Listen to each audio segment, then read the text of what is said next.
Hello, everyone. It's Shane Kanto, your Wasteland reviewer, and welcome to the Wasteland, my weekly show where I take a deep dive into a particular film. And we're in the mid 50s now in this long, long season of John Ford, which is coming towards its end. And we'll be having some fun, exciting things like Wes Anderson and somebody to be determined very shortly coming after. But we're here to talk about Mr. Roberts. And joining me is Alice from SiftPop, and at this point, certainly a frequent collaborator who's come on to more John Ford episodes than I probably would have thought. So I appreciate it. Hey, you've just helped me out, like kind of help my historical knowledge of who is considered to be one of the greatest directors of all time be filled out beyond The Searchers. So I appreciate that. Which on our next episode will be The Searchers coming to you. Yes. Well, And I'm not surprised that that got like immediately snapped up, but I have been enjoying getting I mhm, technically watched his favorite film of his, so I call yes, that a win. we certainly did and discussed it. And yet Adam, also from Australia, will be joining me for the Searchers Yeah. episode. So but for those who haven't tuned into the show before, we have three segments. It's September 20th, and we're going to be doing some morning attractions. hmm And then we'll get into our feature film, Mr. Roberts, and then, of course, some recommendations. And this weekend, you have some bigger films. The horror year of Mm. 2024 continues as I feel like there's a big horror movie that comes out literally every single weekend. And we're going to be Yeah. getting a new Halle Berry one.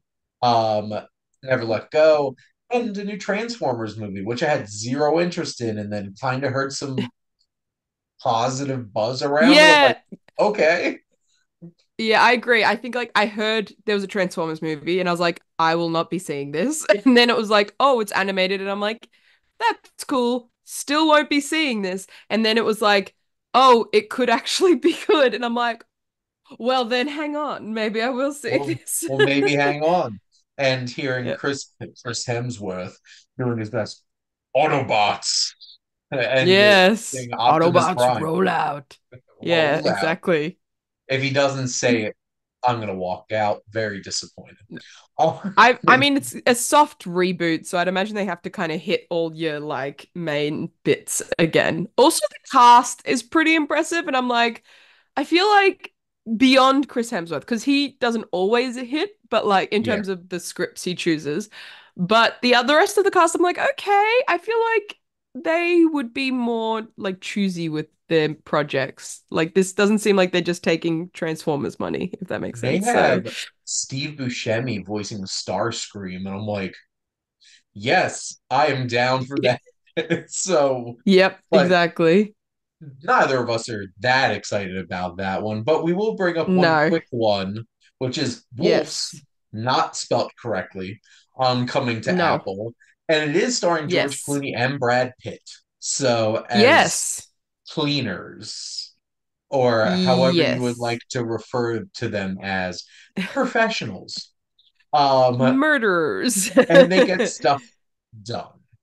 And apparently Mm-hmm. they're the same person and don't want to work Mm. with each other. So Yeah. I I know some people are really high on John Watts Mm. after these three Spider-Man Mm. movies. And I'm more in the camp of like the directing wasn't the best part of these movies and why I really enjoyed them. And I'm Mm. like, okay, that's very interesting that this guy, John Watts, somehow landed George Clooney and Brad Pitt to be in this movie together, Mm. which I will be down to watch the two of them hang out, even if that's the only selling point. I think it'll at least be fun. Yeah. Yeah, But I think look, yeah, I'm intrigued. I'm intrigued mhm, because Brad Pitt and George Clooney, we know they have good chemistry. yes, And well, they used to anyway. I also feel like George Clooney so rarely does things these days because he doesn't mhm. need to.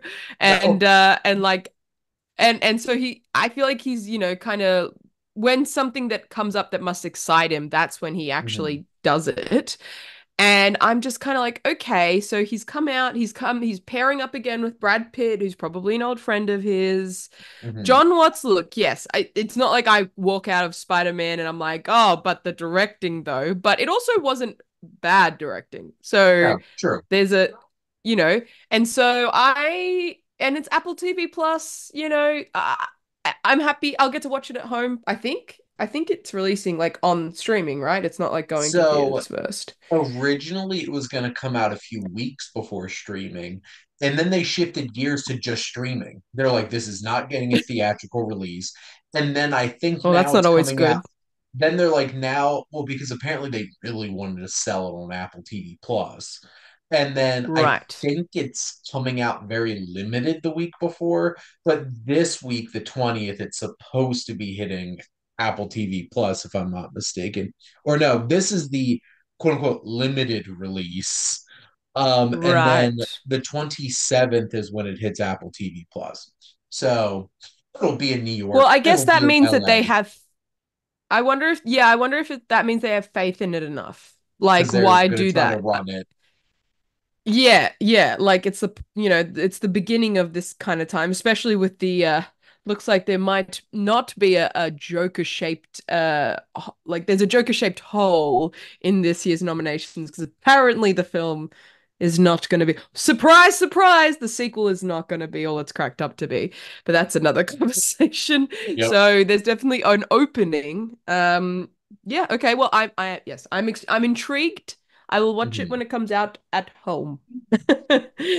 But certainly the one that we're most intrigued by Yes. is The Substance. And Mm-hmm. this is a new body horror film starring Demi Moore, Yes. Margaret Qualley, and Dennis Quaid. I remember when I saw the trailer, Yes. I'm like, this looks nuts. And then Dennis Quaid's face popped up. I'm like, he's in this? Yeah. And You I, know, every person I saw that trailer, I've seen this trailer about 3 or 4 times now for different people, and every single time Dennis Quaid has popped up, every single person has had the reaction of like Dennis Quaid, like, or more which likely they've been like, oh, that guy. he's doing some of his best work in a long time recently. This not I wonder in if his son talked to him and was like, the or best he got movie. inspired by Jack Quaid because Jack Quaid is doing really good work and really interesting stuff. And he's like, oh, hmm. I can too. And this is Yeah. from the writer director of Revenge, which that gets me excited. And Hmm. the trailer, the vibes Is alone. great. Yeah. That is what a And trailer should be. It tells me nothing. I am intrigued. I know that it's probably going to gross me out. That's yep. what I know. It looks like it's going to be very intense. Like, even the stuff that's not gross, quote unquote, looks like it'll gross me out. Like, there's the Mhm. bit in the trailer where he's like just eating food and you're just like, oh, like, I hate that.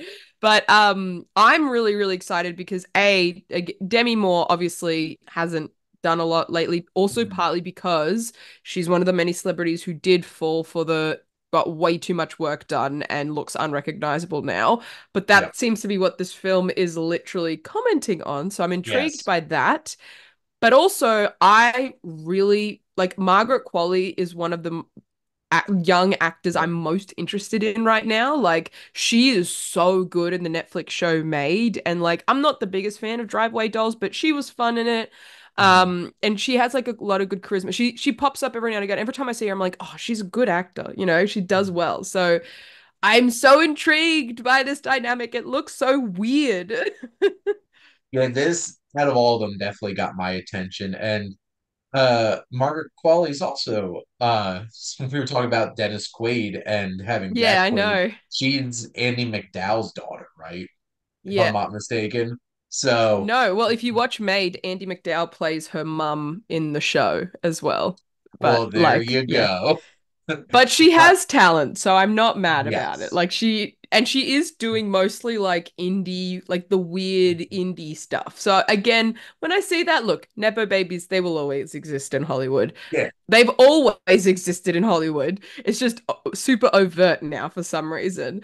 But like that's fine.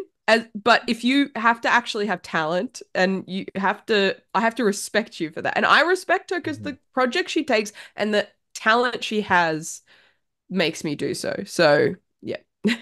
But yes. So those are our coming attractions. Now Mhm. we'll be talking about 1955's Mr. Roberts. And this film, I'll give you a little synopsis. We have in the waning days of World War II, the cargo officer of a naval supply ship chafes at its role far from action in the Pacific's backwater areas, his frustration rising when its captain denies the crew liberty over petty irritations. And this is such a fascinating film because we've got drama in some of the background here for the film. So this was actually directed by three different people. So John Ford was lined up to direct this film, and it was co-directed by Mervyn LeRoy, and also uncredited Joshua Logan, who directed the stage play of this, came on at parts as well. What's most fascinating is this film starring Henry Fonda, James Cagney, William Powell in his last role, and Jack Lemmon. So there's some Who beat James Dean in the Oscars that year for Rebel with the cause without a cause rather. that is interesting. And talk about that. This is based off of a 1946 novel and a 1948 Broadway show. Three Academy Award nominations, which we just Jack Lemmon won for Best Supporting Actor. This was nominated for Best Picture and Best Mm. Sound. This was originally going to be a 3D experience that Warner Brothers wanted to throw out. So, In the but 50s? How?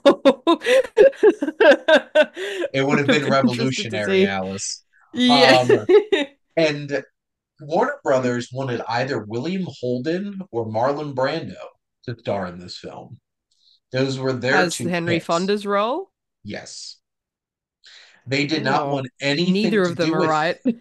well, they didn't want anything to do with Henry Fonda because one, he supposedly he was on Broadway too long, 7 years, and they didn't think he had star power anymore. And Okay. they also thought he was too old because he was 49 years old. And that was not really Wow. the intention of what they wanted out of the character. But John Ford fought for Henry Fonda as they had worked plenty of times before this. And Mm-hmm. he got the role. What's fascinating is that he had a giant feud with both James Cagney and Henry Fonda on this film. So apparently, John James Cagney, Ford. yes, because he's a Wow. crotchety old man. Apparently, he got in James Cagney's face the second he showed up and said, "We're gonna come to blows on this picture." And apparently, James Cagney showed up slightly late for the first day of filming, and John Ford flipped out, got in his face, and James Cagney snapped on him and said, "You said we're gonna come to blows? Well, bring it."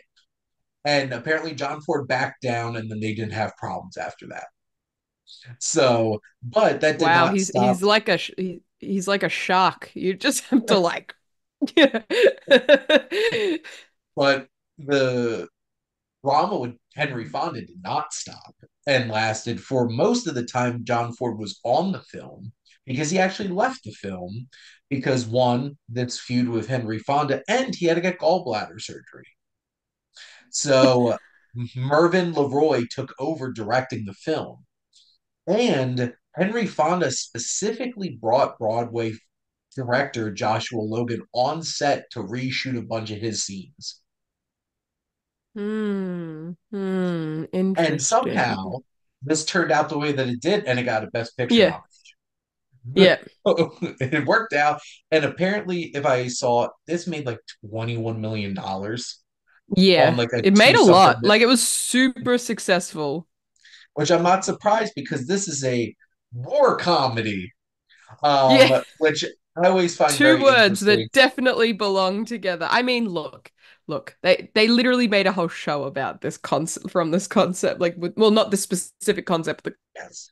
concept of a war comedy. Because But back then like, they were like, war, make it relatable and approachable. well, I know MASH, the whole thing is it's gallows humor and it's biting Yeah, commentary and that kind of yeah. thing. This is like, let's go, boys. Yeah, I have. I'm very yeah. Let's get Well, into the begin. discussion. We'll begin, Alice. What are your Yeah. feelings? So what I was feeling, so of like I was telling you before we recorded, of the ones we've watched, this is definitely the best one. I'm also Mhm. shocked, given the success it's had critically, financially, like awards wise, that I hadn't heard of this film until it like I was looking through the John Ford list and I was like, how, Oscar like Yeah. major Oscar nominated and winning pretty big win too, considering who Jack Lemmon beat and Yep. everything and the Oscars that year. Massive success, massive cast. I was in shock that I had literally never heard of it. So that was one Mhm. thing. But then I don't know if it's my particular sentiment or general sentiment, but I do feel like there is a thesis in this film, Mhm. and I am curious what your opinion is of what the ultimate thesis of the film or theme of the film is. Because for most of the film, Henry Fonda basically just wants to go to war. That's his whole thing. He's like, I'm Yeah. sick of not doing anything. I want to go fight things. I feel useless. He was gonna be a doctor and he signed up Mhm. because that was the more honorable thing to do. And the whole film was very much obviously because it's Henry Fonda. He's, Yeah. the good guy and the honorable. He's the honor. I mean, that's the whole point, Mr. Roberts. He's the honorable one. He's the Yeah. good guy. He's the ultimate protagonist. And then, not to quickly cut to, but at the end, we get, this reveal because he gets to go to war. He gets his wish and he dies. and, and it's a really, I will say, and I'm sure we'll talk about it more, but that was a very powerful moment. Yeah. I mean, hot take, Jack Lemmon's a great actor. Yes. but but it was like a really powerful, and especially because the whole film, the doctor and Jack Lemmon and all of them had been saying like, don't go to war, this is a good cushy job, blah blah blah, and then he Yeah. dies. So the whole film, I'm like, I don't like how they are putting this going to war as this like ultimate form of character and this like this is the thing you should aspire to and that is what will truly make you honorable. But then I'm wondering if, because of the last final moments, the actual theme of the film is in fact the reverse of that. Of like, no, look, he was literally, it was the war had ended. It was like there was no reason for him to go. That was Mhm. a dumb decision to make, and he paid the consequences for it ultimately. So I am wondering, is the ultimate message of this film like combat is never the correct choice? Or is it just, oh, that's an unfortunate effect, but ultimately he did the right thing because he was an honorable man? I think, which is interesting because two other of John Ford's films before this, including the one I just did before this and recorded earlier today with my wife about, The Long Gray Line, are about men who are adjacent to war, who are constantly being like, I'm letting people down by not being there. But they're all serving roles that are needed as part of this whole setup. Like, I keep forgetting what the name of the film is. It's one of his lesser known ones, but it's about he's a rifle teacher. He's an instructor who's teaching the soldiers going off to war to shoot. And what's awkward is he's stationed at the camp set up in his own hometown. So all of his hometowns like, what are you doing? And but the thing is, it's like he's doing his part. It's it goes to the meme, doing my part, and the whole Super Troopers thing, and then it turns into I didn't do shit.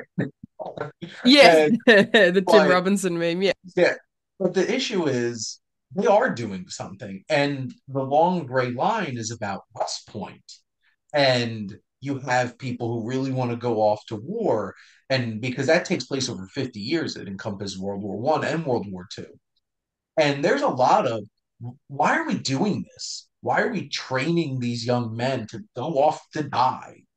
And this film is, I feel like there's Mr. Roberts is a strong, honorable protagonist who, for the main plot of this film, is fighting against this that. The annoying, captain. hard-headed hmm bureaucracy of Yeah. somebody who just is letting his control and his power go to his head. But we'll get to Yeah. that.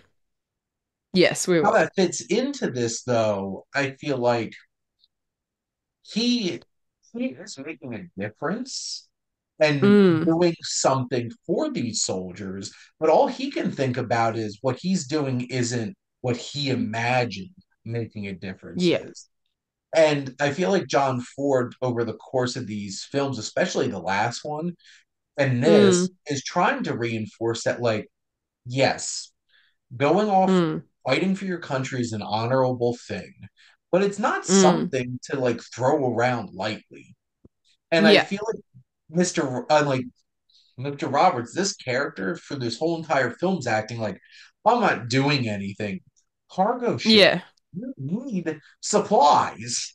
Like whole Yeah. armies lose wars because they don't have supply lines, and you are the hmm supply line. And hmm it's I think his pigheadedness is what his arrogance got him to volunteer for something he didn't need to do. Mm. And unfortunately, he learned the hardest way possible that war's something to mess around with. You're making Mm. a difference, but you don't have to go Die. off and Yeah. die for it. You Yeah. can still make a difference. So I feel like, especially with the last film, because the last film, there's a whole moment where the main character's like, I'm gonna like retire from the military. I Mm. can't be responsible for training Mm. these young men and sending them off to die. But Mm. him over the course of the film, he realizes how much that community at West Point and the connections they have, and that he is making a difference, even if there's a chance that they might die. But that's a choice they're Mm. making. Is Yep. because like West Point recruits are not people who got drafted.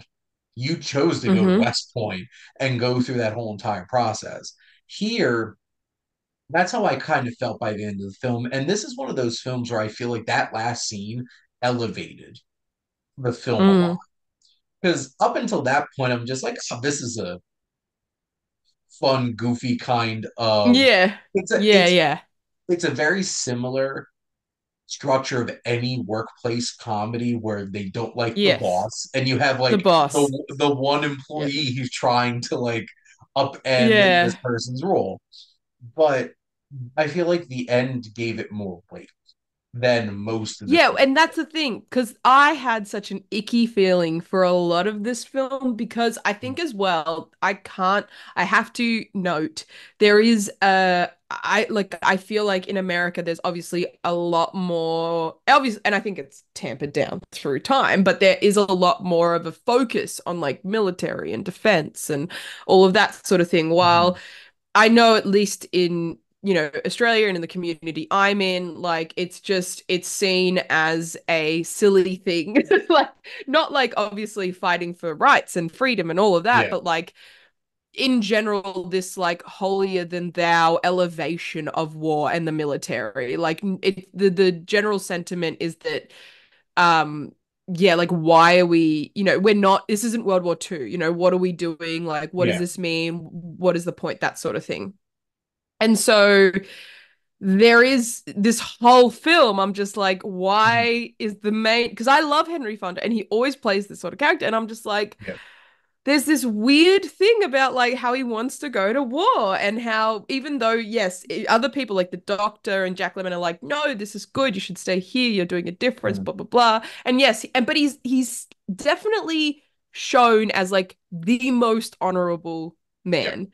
But then there's that real, it's like a getcha moment at the end. It's really powerful and very sobering. And also, like, it's, it ends again. It kind of like wraps up in a fun way where, Jack Lemmon's like, and listen here, what's this I hear about no movie night? And James Cagney's like, and you could basically yeah, put in the bump, bump, bump, ba ba dum ba ba. yeah.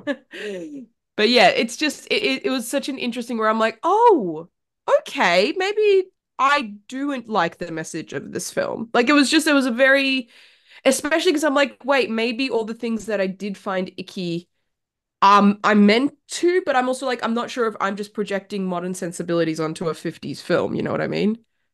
I feel like without that at the end, it 100% would have been that.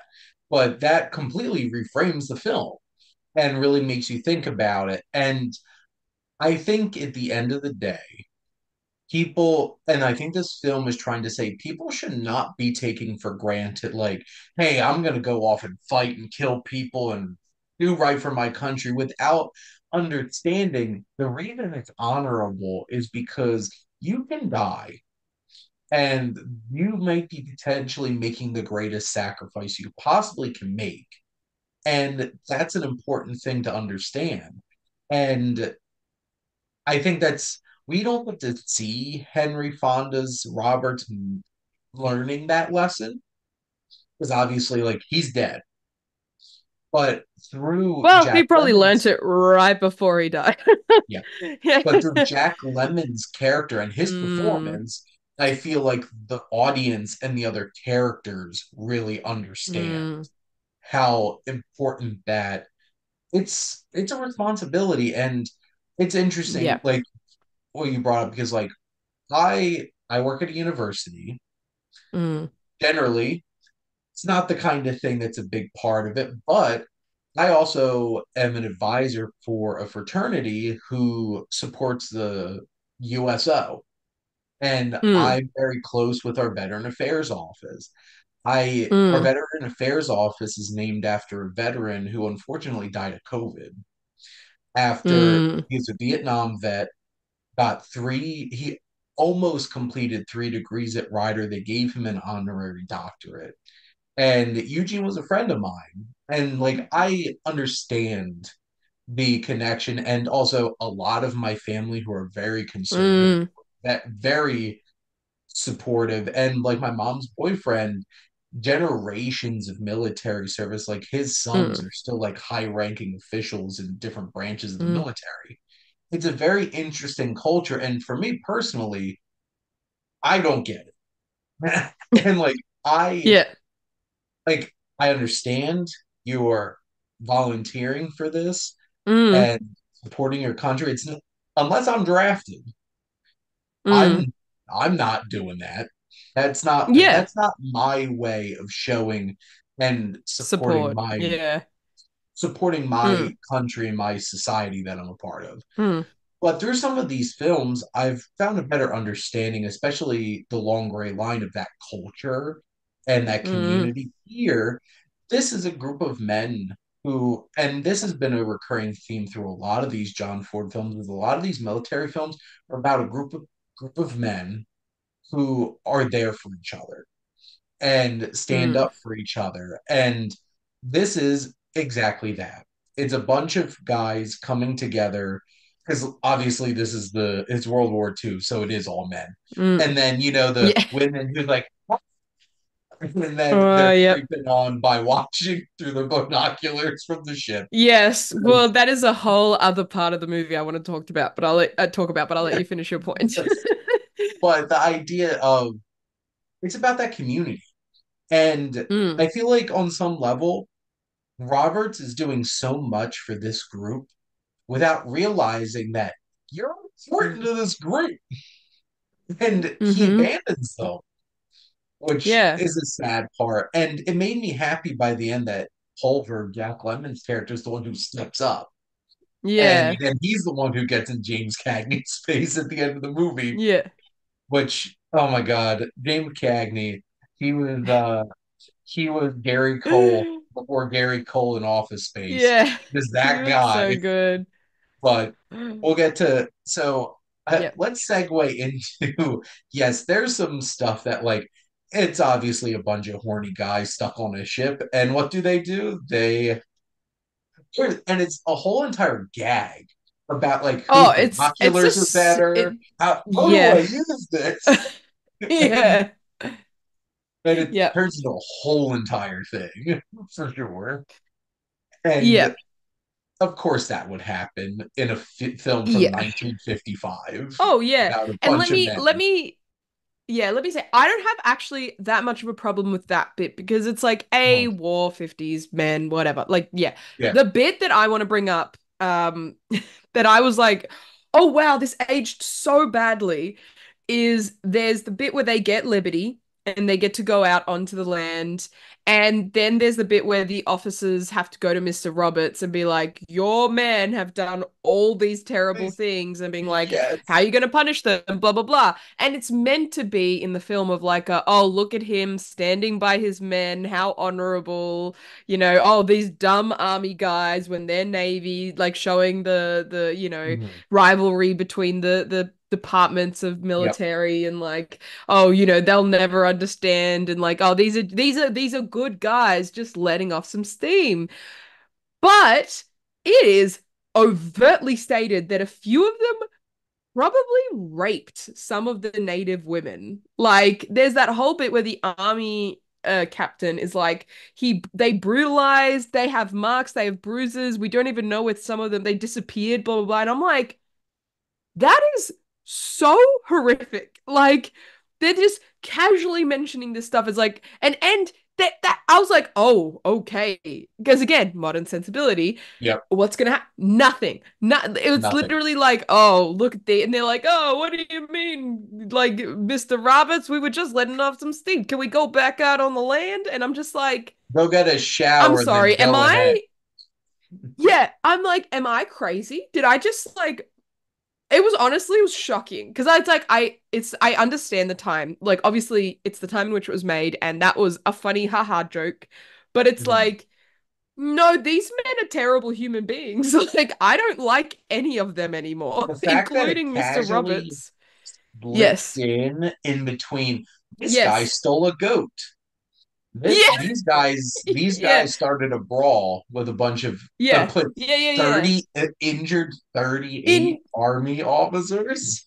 And yes. then the exclamation point, the dumbass on the motorcycle who just like yeeted himself Yeah. off of a Yeah. dock, but Yeah. casually slipped in there was, and then yeah, it's exactly like, hey Lieutenant, can we go back out there? Like, go get a shower, and Yeah. then you can head back out, clean yourselves up.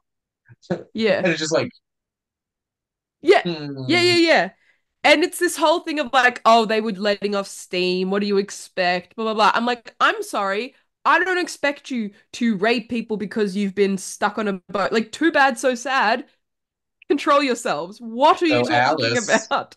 boys will be boys. Oh, this is why we have to deal with this ish now because of these movies that have just casually been like, well, boys will be boys. What do you expect when they're stuck on a ship for days at a time? What can they do? Blah, they're controlled by their animal brain. I'm like, I'm sorry.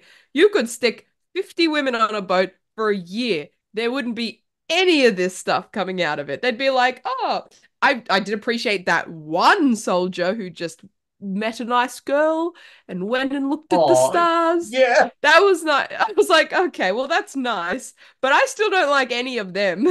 They can all go from my perspective. And that scene was so weird because like the guy steals a goat, brings it on board, and then the army official randomly shows up like, oh, there's our goat. It's like Yeah, walks with it. It's such a weird scene, and I feel yeah, like it is a challenging thing that the whole entire point of this movie is to mm, fight for the right for liberty. yes, And then this is yes, what they did with it. yeah, And literally. and then it's like, was James Cagney right the whole time? Yes, literally, like when he was so because the whole like kind of not climax, but the thing that leads to the climax that, reveals Mr. Roberts. And again, he is honorable because he's protecting these men who, in my opinion, do not deserve protection. Like, what are you talking about? But yes, so the whole Yeah. thing is based on him going and like giving up his right to write letters so that he can get transferred and like doing all this stuff so that he can protect his men so they can go out and have liberty. And it's like, oh, look. And I'm like, you are part of the problem, Henry Fonda. James Cagney's right. These men don't deserve liberty. What are you talking about? Like, I mean, I just, I kept watching the film because obviously the film is the film is the film, but like, I just could not ignore that. I was just like, I cannot believe. that this was just how people thought back then. It's a very interesting thing to bring up about the film too, because it's like that's a tipping point if you buy into the rest of the movie. And then it could come that one scene completely change your whole entire perspective on this film. And it's just like is James Yep. Cagney a good guy for being this power hungry Yeah. bureaucrat on a boat? No. But these He's men not were up to wrong. mayhem, like Yeah. complete mayhem. Yeah. And like if this film was made in 2024, Mm-hmm. obviously they wouldn't have went out and it either No. would have been They might have gotten in some fights and like had some affairs with the native women, yep. Or I feel but like yeah. too that maybe they would have had some consequences. Because Mm, I feel like that would have lined up with the whole entire thing that like Lieutenant Roberts is a bit arrogant of the idea that like I need to be off doing mm. war. Like that's what I signed up for. And Yeah. then he dies. And Yeah. realizing that like there's this misguided plot Yeah. about what you're doing. Yeah. It could have been an interesting thing to line up. Like, yes, this also was a misguided venture that Yeah. you went on in terms of like maybe they shouldn't have been allowed to just go off and do whatever the hell they wanted because apparently these Yeah. men weren't capable of acting like Yeah. civilized human beings. Yep. Yeah, exactly. I almost feel like this is a movie that's kind of primed for a remake with modern sensibilities, Mhm. because it's not even modern sensibilities in like, I feel like that term could, I don't know, rub people the wrong way. It's literally Yep. just like moral sensibilities. Like, Mhm. it's about like, no, going to an island full of native people and just screwing everything up and like traumatizing the community and beating a bunch of people up and sexually assaulting, that's not good. Like, No, let off steam by like punching a tree. I don't know. Don't like, what do you mean? Be like the young kid who just meets a girl and then watches the stars and then that's fine. Do that yep, consensually. Do whatever the hell you want, but like, do that. don't. Yeah, it really just, I just was watching it in shock because the whole film I was like, yeah, and I do wonder if having Henry Fonda in that role is part of it because he always plays honorable men. Yep. And like, I mean, he's played reluctantly honorable men, as we saw in the last John Ford film that we watched with him. But typically he is always trying to do the right thing. But this one did, you're right, it did feel like it's like he's doing the right thing in his eyes, like in the Yep. like military, like brothership sort of thing. But that's not necessarily the actual right thing or the Mhm. right thing to do. It's actually possibly the wrong thing to do because A, this idea of like, oh, well, these are my men, so I have to protect them and do what's best for them no matter what. And also this idea of like, well, I'm not really honorable unless I go fight in a war. Like if unless I go fight and see combat. When it's like, Yeah. especially given that it's literally when the war's ended. And he gets Yeah. so mad. This is the other thing. Like, so the big climax is when he pulls the palm tree and throws it in the water because the war Mhm. has ended. And he's so mad that he does that. And all I could think of is like, wow, you arrogant POS, because people were dying. This is a horrific war where it's finally ended. This is a good thing. And you're angry because you didn't get to shoot someone. Like, that's so effed up. It's interesting too because Henry Fonda has played antagonistic characters in John Yeah. Ford films Yes. specifically. Because I wanted to double check That's true. because Fort Apache, he is the custard stand-in. Right. Yes. And that whole I don't. dynamic in terms of like he's the bad one, which is hilarious because John Wayne's the one who's so Yeah. concerned about the Native Americans and stuff like Yeah. that in the movie. I'm like, well, isn't that a Turn of switch of the fate. shoe here? Yeah. But it is important. I do think it is significant, and maybe that's why John Ford wanted so much to have Mm. Henry Fonda in this role because say you do a William Holden. There's Mm. a there's a moral ambiguity to William Holden Yes. and like a Let bridge on the alone river Marlon Kwai. Brando. Yes, Marlon Brando would have been a very interesting choice for this Yeah. film. But no, like I I think that William Holden probably would have made a lot of sense in this role Mm. in the context of how this guy's actually acting.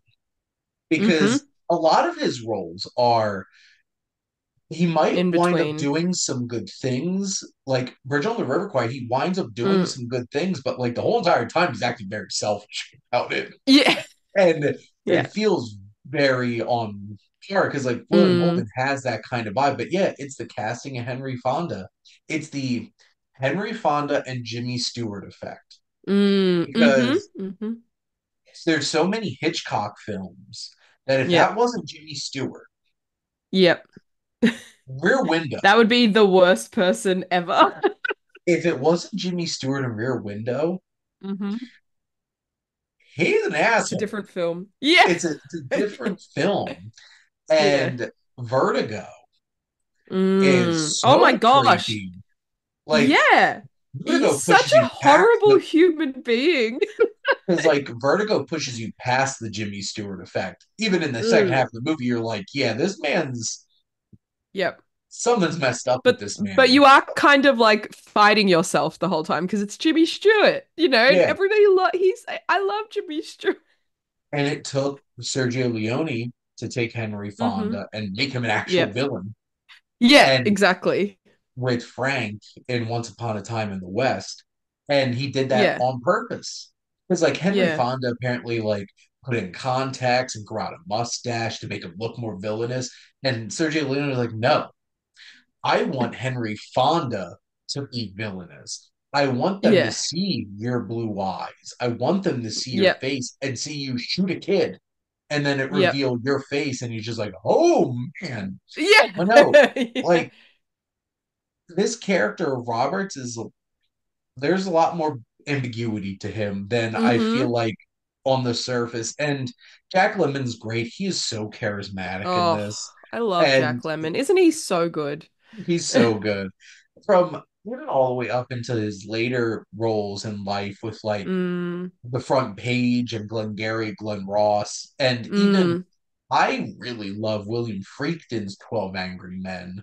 Obviously, Mm. it's the same thing, but Yeah. it has such an interesting cast, and Jack Lemmon is Henry Fonda's character Mm. in that the one that's holding out. It was Mm. really cool seeing William Powell in this because like I've seen Mm. My Man Godfrey and stuff Yeah. like that and like his early career and this being his last film, I appreciated the presence that he brought as this Doc Mm. character who's definitely he's like the wise one Oh of the yeah, by group. far.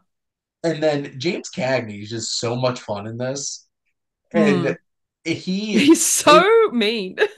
He's his stature and his look, Mm. it's like Mm. this man's a little shit. Yeah. And he just has that like scowl of a face that makes him like, "Ugh." Yeah. But also, this is a funny side note. I don't know if you noticed this, but there's one moment where he is like the ship is shaped where it's like lifted up in the center, and he jumped off. The way he landed was such a dancer way of making a Oh yeah, where landing. he kind of does this like sort of Yeah, thing. Yeah, yeah. I remember because it was so weird because he does this like little with the yeah. hands, and I just remember being like, that's a weird moment. And it's like James Cagney was going right back into Yankee Doodle Dandy mode Yeah. and all the other films. Because, like, James Cagney's known for musicals and stuff like that, but also, you see, Mm. like that era of like canned Listen heat. here, mister. Yeah, Yes, exactly. mister. But, Which like, can I just say, I mean, this mhm. is definitely my ignorance regarding the military and that sort of thing, but it's like it is weird to me that it's called Mr. Roberts and he's referred to as Mr. Roberts the whole film. Because if he's in the army, shouldn't he be like lieutenant or corporal or something like that, Because we have a captain and we have I privates, but he's Mr. I wonder if it's trying to allude to more like a fatherly figure type But thing. then, but then But why would the captain be like, listen, here, mister, you're gonna stay here, mister? Just like, this is weird. Why are you calling him what if mister? it wasn't in the script and James Cagney's just Yeah. like, listen here, mister. And then Yeah. John Ford's like, well, I guess we gotta go with it. Oh, Yeah. that would have been hilarious. But no, Yeah. that's an interesting point. I didn't really think about that, but that Mm. is an interesting point because yeah, it's supposed to be like no, you don't call people Mister in the military. You Yeah. we have Yeah. ranks here for a reason. Yeah. It's like I didn't go to evil medical school for 8 years just to be called Mister Evil. It's just Yeah.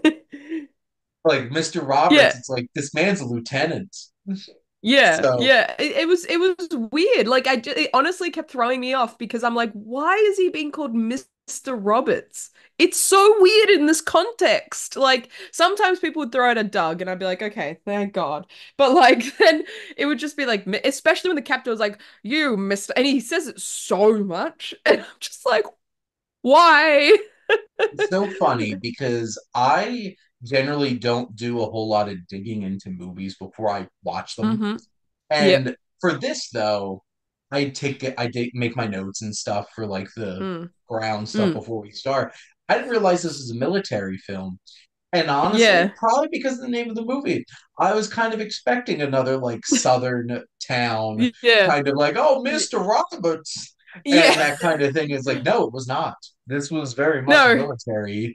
extremely So so. that is a very Yep. interesting point, and I did not think about that. But I guess, Alice, was there anything else in particular that you wanted to talk about when it came to Mr. Roberts? Mm, I mean, I just think like yeah, like you were saying, Jack Lemmon is by far the standout, even though he takes a while to get into the film. It's like a bit Mhm. into it. And I really love that scene where it's like, what do you think of me, Doug? Really? Tell me what you think of me. And it's like, you are likable. I do like you, but I will never respect you. It's just this awful takedown, which obviously is meant to inspire him, Yep. because it's like he put there's the whole marbles in the overhead thing. And Mhm. then at the end, when he finally is like, what's this I hear about? No, no movie night for my buds. And I do really the bit where he like comes across the captain for the first time. And the captain's like, "Who are you?" Because he's Yeah. just been It's like avoiding him so much. oh, I'm just a laundry guy. Yeah, and he's like, "Oh, too well. You do a good job. I like the laundry. There's too much starch. I don't like that much starch in my colors." And I'm just like, And at Jack the end, Lemmon. he's I just like, just I need to find all the starts that I can find. yeah. Yeah, exactly. But I do love the progression, of his character. And I mean, again, I think it's similar to the Henry Fonda and the Jimmy Stewart, like the Jack Lemmon effect, where it's just like, between Some Like It Hot and The Apartment, every Mhm. time I see Jack Lemmon, I'm just like, oh, I love Jack Lemmon. It's like Tony Curtis as well. I mean, it definitely comes from having Mhm. seen Some Like It Hot so early in my like childhood. And so I'm just like, I love them both. But I I just found it so interesting the whole time I was Mhm. watching. I'm like, it's good. It's good, but like James Dean in Rebel Without a Cause, like he beat James Dean in Rebel Without a Cause. And I could not help because I then went and I looked at everything that won that year, and Mhm. I just couldn't help but think, because you know how now with the Oscars, especially, there's this like, oh, it's really hard to win if you're a comedy or a horror or a genre Yeah. film of any kind. But when the Oscars used to be like, at their peak, or in terms of like they'd established themselves in this kind of time, like the 50s, Yeah. 60s, that sort of thing. It was extremely common that comedies, especially, were the winners. Like they would sweep. They were the ones that people loved the most, and the actors would win the most accolades, and it would win Best Picture. And it was extremely because even the one that I can't remember the exact name, but it was literally a romantic comedy that won Best Picture that year. I'll look it up while we speak. But it starts with a Yeah. B, and I can't for the life of me remember. But yeah, and it really got me thinking about how these this sentiment around, Oscars and accolades have Mhm. changed, and now it's like, oh, there's jokes about movies that are Oscar winning and Oh like yeah, Oscar bait. this is the Marty year Yeah, that Marty. Yes, Marty thank and you. No. Ernest Borgnine won. And Marty is Yes. such a nice film, Yes. but Yes. like that won Best Picture, which Yeah. is crazy. And Yes. oh, I'm looking here. Yeah, James Dean for East of Eden was Best Actor. He lost to Ernest Borgnine. It looks like Jack Oh, Lemmon what was beat I thinking? Arthur Oh, East of Kennedy, Eden. There was something else for Rebel Without a Cause then. I Sal can't remember. But Mineo, yeah. Rebel Without a Cause for Oh, it was Best the Supporting same Actor. year as Rebel Without a Cause. Yeah. That's why. That's why I read it. Yep, I read it wrong. Because he was in, yeah, that's right. Because it was a big year for James Dean and he somehow lost both of those. And no, okay, James Dean was also nominated for Best Supporting Actor in Rebel Without a Cause, I My believe. Hang on. I'm looking for it now. Where is it? Hang on. there Stand is a by, everyone. nominee for Rebel Without a Cause, Oh, but it's it's not not James Dean. Ah, I mhm. see. I see what I did. I got which confused between which the even two. like Delbert Mann, who directed Yes. Marty, won Best Director that Yes. year, Yes. which is fascinating. And you know what? Well, that's interesting. Joshua Logan got nominated for Best Director this year while also ghost uncredited directing some of this movie, Yeah. But yeah, which so is I got interesting. confused because East of Eden and Rebel Without a Cause were the same year and they were obviously very big James Dean picks. And I think of the two, the more famous one is Rebel Without a Cause. But either way, Jack Lemmon won against Sal Mineo in Rebel Without a Cause, which is bizarre to me. Mhm. And also the fact that, like, yeah, this is a perfect representation of how, like, Frank Sinatra was nominated and James Cagney for a different movie, Yeah. um in this year. And these movies, the ones that were winning this year and previous and following, they were all like comedic, light-hearted films. And I don't know if that was a response to the post-war era, but it's so interesting to me how these were the big films, these were the big star attractions, these were the big critically acclaimed films, and nowadays, if you get a comedy, like if you get somebody nominated for a comedy, it's like, oh my gosh, somebody got nominated for a comedy. And it's so interesting how that sentiment has changed. Well, and I know like back then you had some seriously praised and beloved filmmakers consistently Mm, making comedies. Like a Billy yeah. Wilder Yeah. making films because like this is before Billy Wilder's big boom into comedy because like Mm. he did Double Yeah, Indemnity, well, like the he was doing apartment came noir and after stuff. this. Yeah, Yeah, yeah. because Some Like It Hot and The Apartment are a few years Mm, after this, yeah. and there's just not that kind of respect for comedic directors in that way either, Yeah. to the point where like you had Adam McKay, who became this Oscar darling, had to stop making straight up comedies to start getting attention. Because to be Yeah. fair, his comedies were dumb, but Yeah. they are funny. Yeah. But I It I feel just like got me thinking. I think especially because Jim Carrey is back in the conversation, obviously with the release of the Sonic 3 trailer. And I yeah. I mean, I love him so much. And he obviously Mhm. went a little crazy because he tried so hard to be respected as an actor and finally get like nominated in something. And he tried to go off from comedies and that sort of thing. And I don't Mhm. think anyone can deny how talented of an actor and how deserving of an award of that caliber that Jim Carrey is. But because Truman his Show. best performances have been, I mean, like, look, Truman Show, yeah, Truman Show, like that isn't even a full comedy. Like that, I feel like if that came out nowadays, we probably would have had he would have had a better chance. But like, the 90s were nuts. All right. The competition was crazy. Uh But some of his best performances, like even crazy impressive performances, thinking back to even like Liar Liar, that yes. wouldn't even have been like considered. It wouldn't have even been sniffed at. as a performance or as a film, even though it is the fact that he's able to do that believably is Mhm. insane. And it's just it really got me thinking about how there's this shift and how like it's always a weird, oh, it has to be like a film that's something else and has a comedy element to it. But comedies and horror, it's the same with horror movies or Mhm. science fiction or superhero films. These films are never considered elite. And even if the filmmaking is top tier, and it's so strange. It's a strange thing to when you do that kind of like step out the box moment. So I definitely wanted to, yeah, mention and talk about that. And like looking through all the nominees from that year, it Mhm. was like outside of like the James Dean films, Yeah.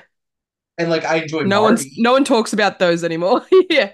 but Yeah. like so many of the other films I'm looking at, I'm like, these are not films that have stood the test of time. No, not And at all. it's so interesting. But let's shift gears into our last segment here because we have some Yep. recommendations for you. So Yes. what from Apple TV Plus do you want to recommend, Alice? Well, I speaking of comedies with a twist, I have been watching the new Vince Vaughn show, called Bad Monkey. It Mhm. is very entertaining. It's very weird. It's very in line with like other Apple TV Plus comedies with a twist that you've Mhm. seen. But in this case, it's so first of all one of the main guys in the film that is in the film in the show that is not Vince Vaughn is Pete from Deadpool. And I was like, oh, it's Pete, and he's like a bad guy, which is so weird to watch. So that alone makes this worth watching. However, the show itself follows Vince Vaughn. He's like a demoted cop who's working, he was a detective, but he got demoted in Miami and he got demoted to work in the Florida Keys, and is kind of waiting to get back up because of something he did to his girlfriend's husband. And he is kind of like passing the time. And one day he gets this like bog standard courier job. But the courier job is for an arm that gets found in the middle of the ocean that people assume belongs to a dead body. And Mhm. it is, I should also say, this show is narrated in a really entertaining way. So it's not narrated by Vince Vaughn, it's narrated by this other character, played by an actor who I will look up while I speak. But even the like previously ons for each episode are actually quite entertaining because of the beginning of the narration. So for example, the second episode, when it goes to the previously on, he's like, "Are you serious? You just watched the episode. You need me to recap it already?" And it's just like, and then in the most recent episode, it's like, "All right, we don't have time for this. We got to get to some stuff. This is going to be a quick one." And it's so much fun. But it's done by Tom Nowicki. He is this like kind of side character who's like a bit of a friend, ship's captain. He's not important yet. Well, he's not super important, but I'm assuming because he's a narrator, it will become.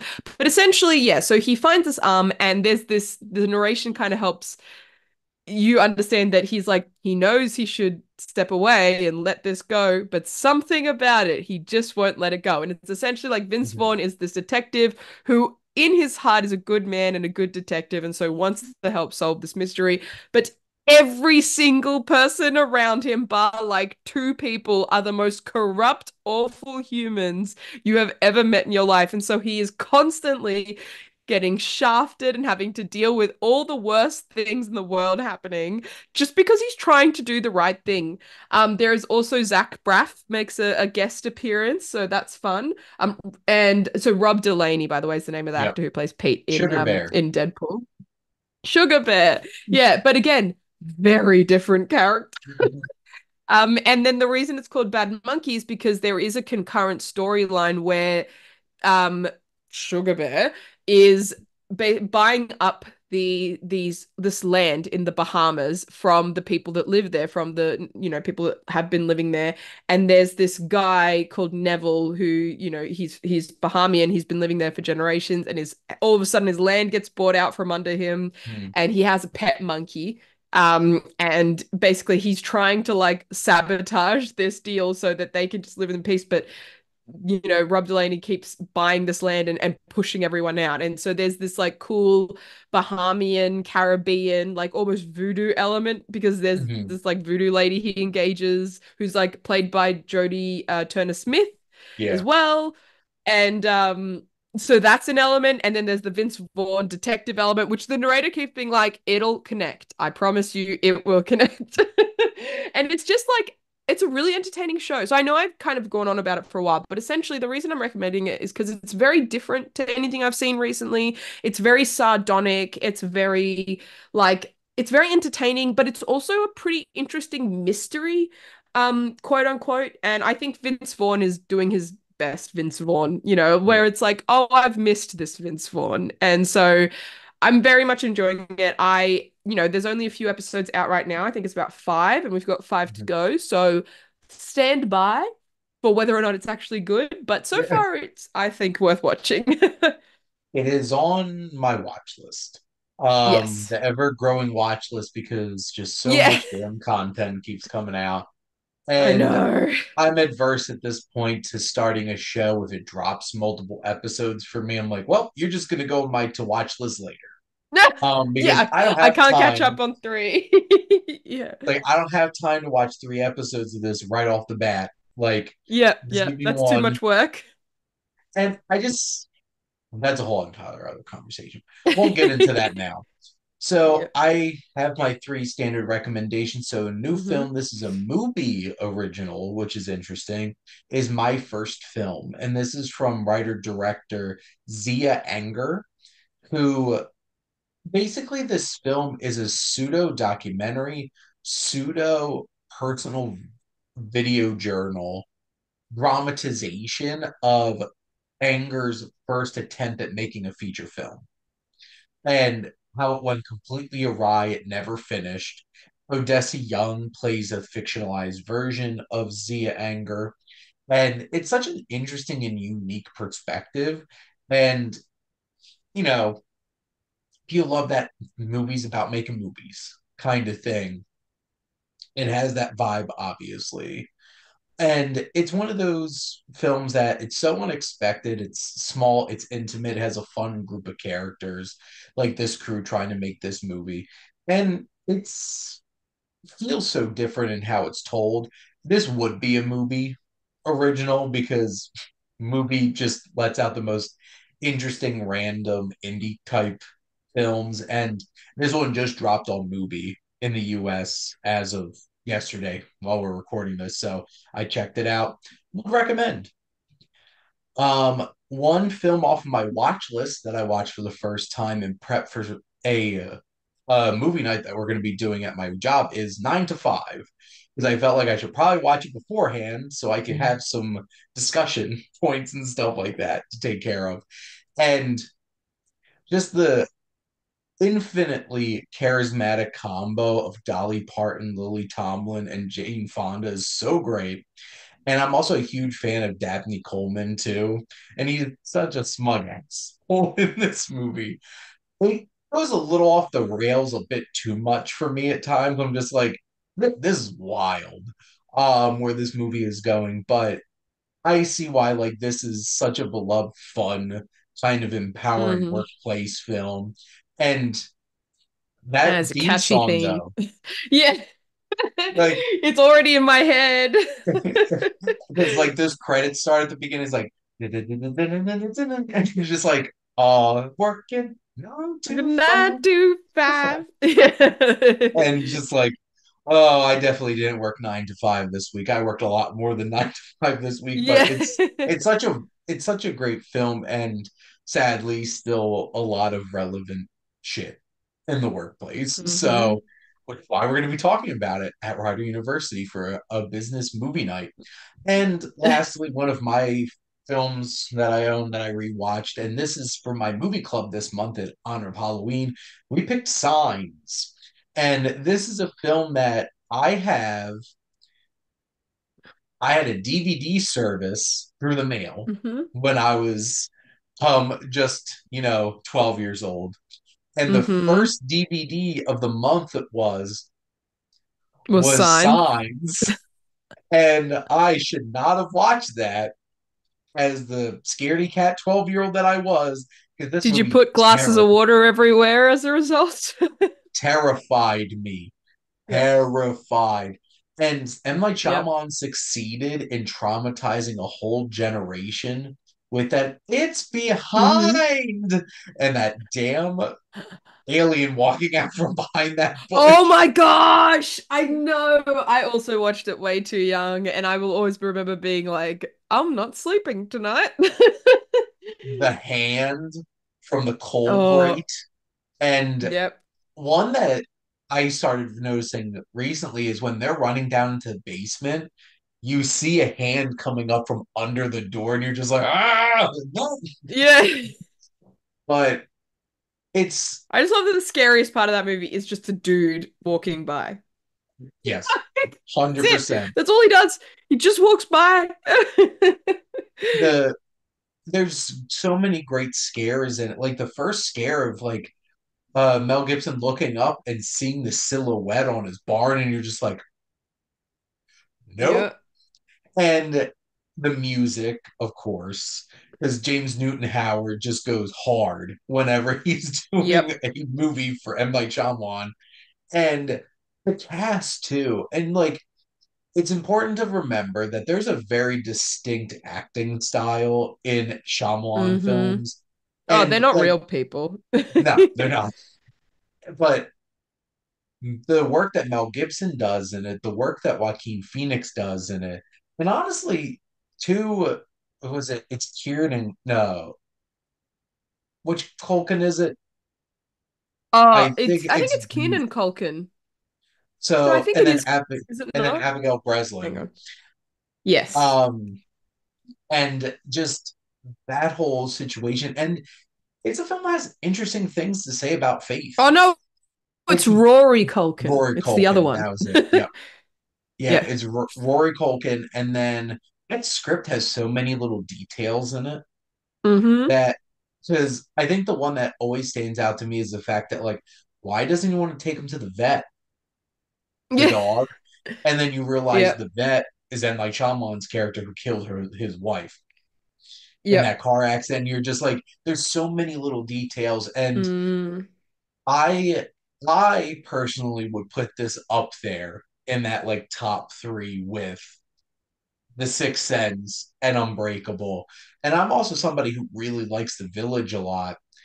It's one of those kinds of things where you have to get past the twist for the first time because it, especially how the film was sold to people. Because I remember the marketing Hmm. for The Village, Mm. and it is not Mm. that. Um, but and it was, Well, at everyone least thought it'd be there's like a cool monster movie, and it's like, no, nope. nope, it is No, not. it's just mob mentality. Yes. It's just The monsters were us all along, literally. literally in stupid little outfits. Literally.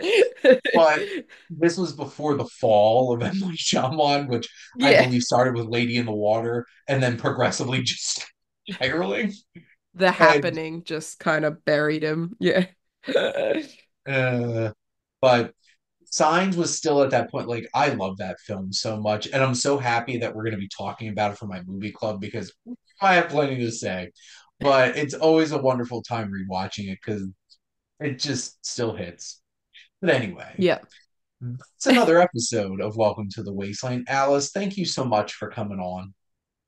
Thank you for having me. It's always such a pleasure, and you are seriously expanding my movie knowledge.